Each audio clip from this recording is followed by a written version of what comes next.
Сәлем достар, қалайсыздар? Кішкентай балдарға арналған тойбастар жасайтын боламын. Бізге ол үшін фетр матасы керек болады.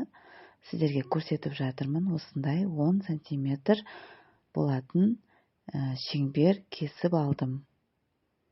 Екі бөлігін және де осындай бір бөліктен тұратын ұзындығы 20 сантиметр және ені 4 сантиметрдей болатындай етіп қиып аламыз.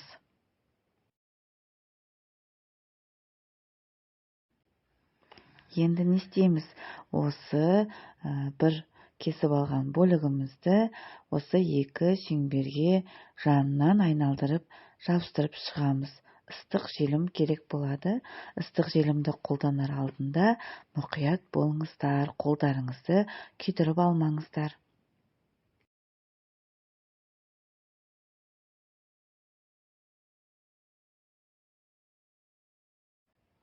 Видеоға мұқият қарасаңыздар, бәрі анық түсіндірілген, көрсетілген.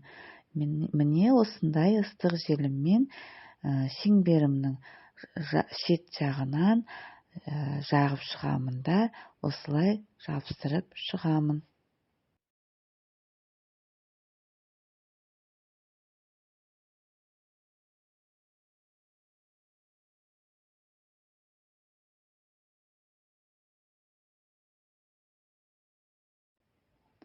Қараңыздар, осылай жабыстырып шықтық. Енді екінші шеңберіміз қалды. Соны да дәл солай ыстық желімді жағып, мұқият асықпай, қолдарымызды күйдіріп алмай жабыстырып шығамыз.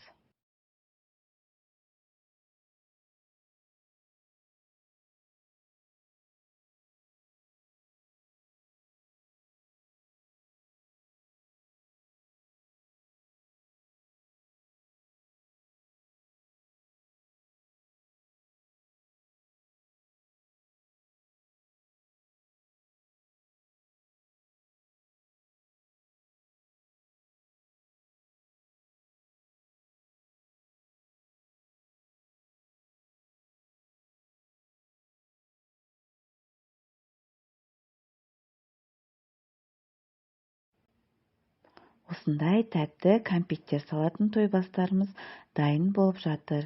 Енді оны әдемі жасау үшін осындай екі құлағын жасаймыз. Мен аю жасап жатырмын.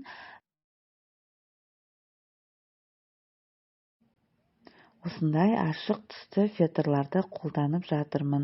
Сіздер өздеріңіздің фантазияңыз бойынша басқа түсті фетрларды қолдануға болады. Және де басқа да жануарларды осылай жасауға болады.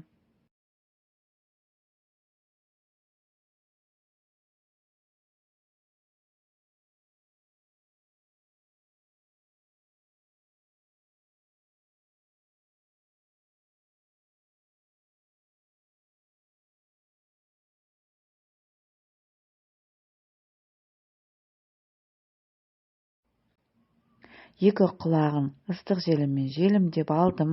Енді екі көзін жабыстырамыз. Сіздерге көрсетіп жатырмын.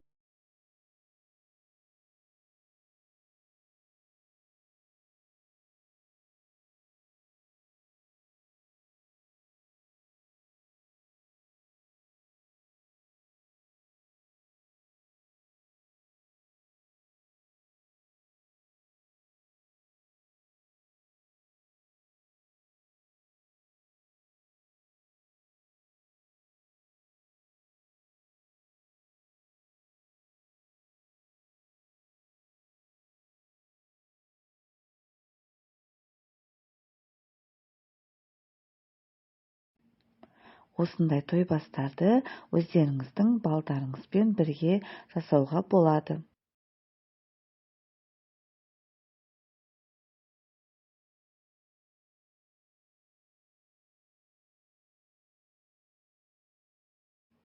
Осы тойбастарға енді қолымызға ұстап жүретіндей қылып әдемі ручкасын жасаймыз.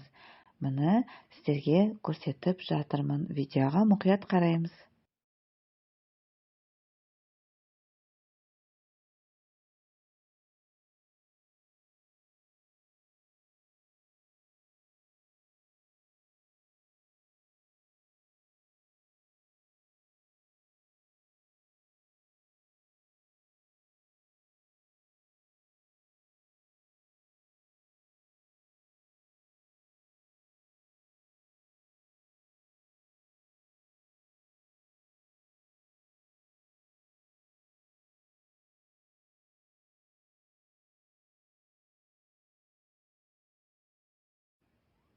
осындай әдемі ерекше тойбастар дайын болды.